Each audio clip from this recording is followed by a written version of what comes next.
Han læser op af en bog, hvilket er meget neutralt, og derfor betegnes det bedst som værende det universelle lag. Derefter zoomer de ud, og så ser man ham løbe og spille amerikansk fodbold, og derfor er det kollektive lag, da han taler til fodboldspillergruppen.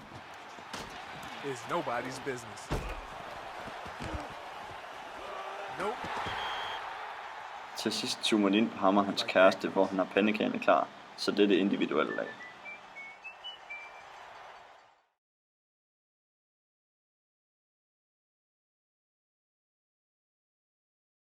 Have you ever found yourself in a situation where you say to yourself, this is bad? Etnocentrisme går ud på, at man skal have følt eller mærke noget på egen krop for at bedre kunne forstå andre kulturer. Denne mand er blevet støbt ned i vejen, så han har ligesom mærket, hvordan det er ikke at have det særlig godt. Og man kan også relatere den til narkokrigen, der er i USA, for hvis man ikke er ordentligt, kan man risikere at blive støbt ned i en vej. Guaranteed.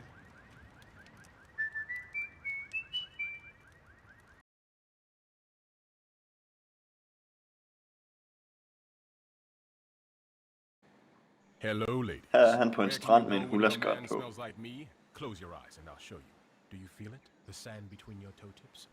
Og da han tager geden op, er vi pludselig i bjerglandskabet.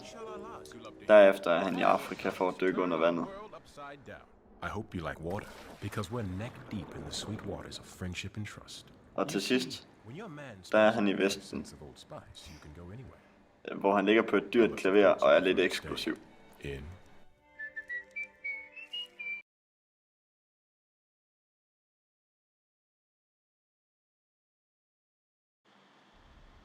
Hvis du ikke er født i en kultur, har du nemmere ved at blive oplært i en ny. Se bare ham her. Han startede ud med ikke at have nogen muskler, som bliver utroligt muskuløs med tiden. Det er bare et bevis på, hvor meget man kan manipulere med folk uden en kultur. I own an environmentally responsible sports sedan.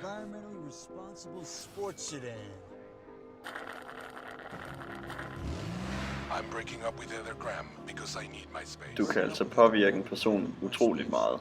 Wait, what?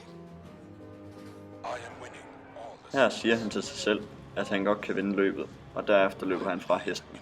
Han har altså fået selvtillid.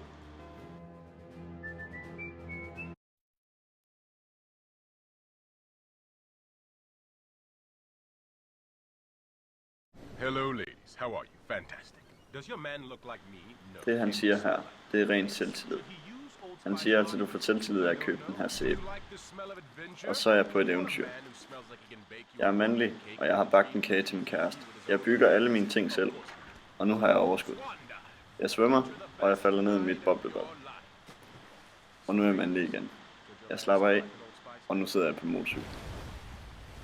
You tell me.